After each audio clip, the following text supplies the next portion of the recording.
Primeira carta de Paulo a Timóteo, capítulo 1. Eu, Paulo, sou apóstolo em missão especial por Cristo, nossa viva esperança. Sob o comando de Deus, nosso Salvador, escrevo a você, Timóteo, meu filho na fé. Desejo tudo de bom para você, da parte do nosso Deus e de Cristo. A caminho da província da Macedônia, aconselhei você a permanecer em Éfeso. Pois bem, não mudei de ideia. Fique firme no comando de modo que o ensino continue a ser ministrado. Ao que parece, alguns que ensinam aí estão introduzindo lendas e relatos genealógicos fantasiosos inúteis, em vez de conduzir o povo ao equilíbrio e aprofundá-los na fé e na obediência. A essência de tudo que enfatizamos é simplesmente o amor. Amor não contaminado por interesse próprio e fé corrompida, ou seja, uma vida aberta para Deus. Os que se distanciam da essência logo se perdem num labirinto de futilidades. Eles se apresentam como especialistas em assuntos religiosos, mas a despeito de toda a eloquência, não sabem o que estão falando. É verdade que a orientação moral e o conselho são necessários, mas vale lembrar, como dizer e a quem dizer são tão importantes quanto o que dizer. É óbvio que o Código da Lei não é dirigido a pessoas responsáveis, mas aos irresponsáveis que desafiam a autoridade e não pensam no que é certo a respeito de Deus, da vida, do sexo, da verdade e assim por diante. Eles desdenham da mensagem que o grande Deus me incumbiu de transmitir. Sou grato a Jesus Cristo que me julgou capaz de cumprir esta tarefa. Mesmo que eu não merecesse confiança, você sabe, Ele me confiou este ministério. As únicas credenciais que eu trouxe foram agressão, intolerância e arrogância, mas fui tratado com misericórdia porque não sabia o que estava fazendo, não sabia contra quem lutava. A graça misturada com a fé e o amor foi derramada sobre mim e dentro de mim, e tudo por causa de Jesus. Aqui está uma palavra que você pode levar no coração e confiar nela.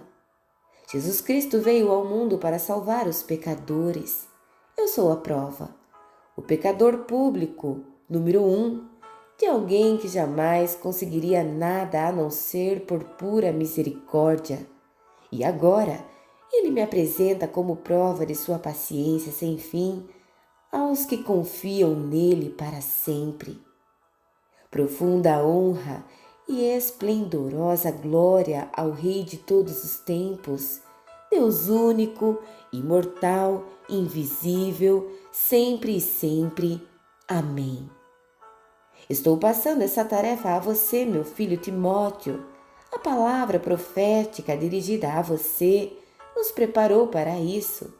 Todas aquelas orações serão atendidas para que você faça um bom trabalho e seja destemido em sua luta e apegado à fé.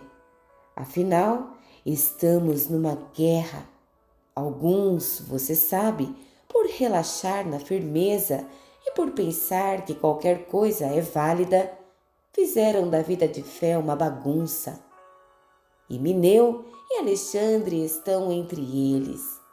Eu os entreguei a Satanás para que aprendam a não blasfemar. 1 Timóteo capítulo 2. A primeira coisa que quero que você faça é orar. Ore como souber por todos os que você conhece. Ore especialmente pelos líderes e seus governos para que governem bem de modo que estejamos tranquilos quanto à nossa vida simples em contemplação humilde. É assim que o Deus Salvador quer que vivamos. Ele quer que não somente nós, mas todos, sejam salvos e conheçam a verdade que nós aprendemos. Que existe um Deus, apenas um, e um sacerdote mediador entre nós e Deus, Jesus, que se ofereceu em resgate por todos os prisioneiros do pecado para libertá-los. Pouco a pouco as notícias vão se espalhando e essa tem sido minha única tarefa. Levar essas notícias aos que nunca ouviram nada a respeito de Deus e explicar como a mensagem opera, pela fé simples e pela verdade singela.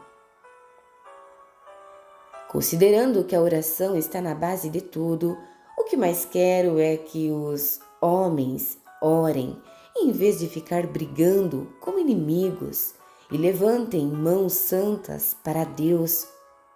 Quero também que as mulheres tenham sua participação, portando-se com humildade na presença de Deus, sem obsessão por ficar se enfeitando na frente do espelho ou correndo atrás da última moda, mas fazendo um belo trabalho para Deus, tornando-se belas dessa maneira. Não permito que as mulheres assumam o comando e digam aos homens o que fazer. Elas devem ficar quietas e obedientes como os demais.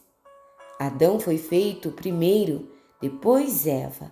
A mulher foi enganada primeiro. Foi a pioneira no pecado. E Adão imediatamente depois. Mas o ato de dar à luz trouxe salvação, invertendo a situação de Eva. No entanto, a salvação vem apenas para os que perseveram na fé, no amor e na santidade, e isso os torna maduros. Tenho certeza disso.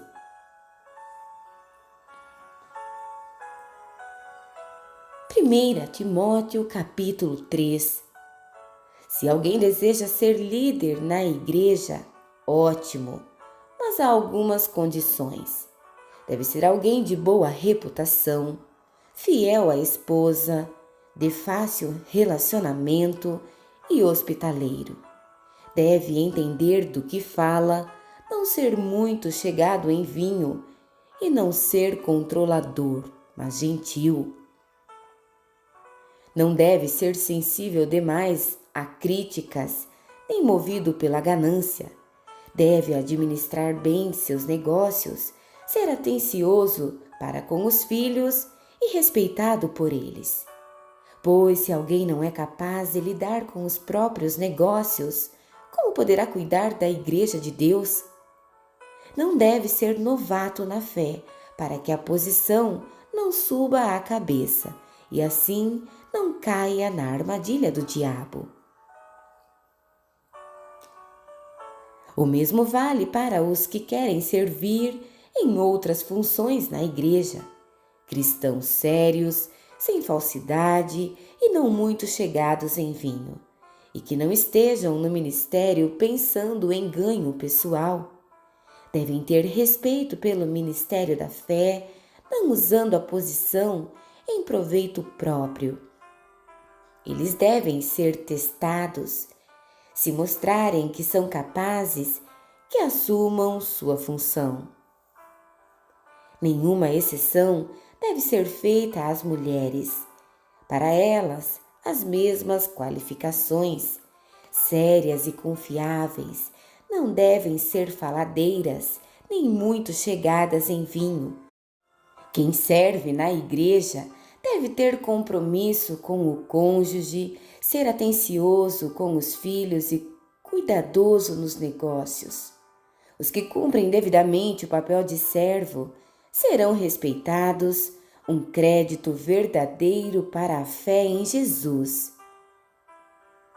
Espero visitá-lo em breve, mas caso eu me atrase, escrevo esta carta para que você saiba como devem ser as coisas Na casa do Senhor, a Igreja Viva de Deus, defensora da verdade, a vida cristã é um grande mistério, muito além do nosso entendimento, mas algumas coisas são bem claras. Esteve entre nós em corpo humano, foi justificado pelo Espírito, foi visto por anjos, foi proclamado entre todos os povos, crido em todo o mundo, recebido na glória celestial.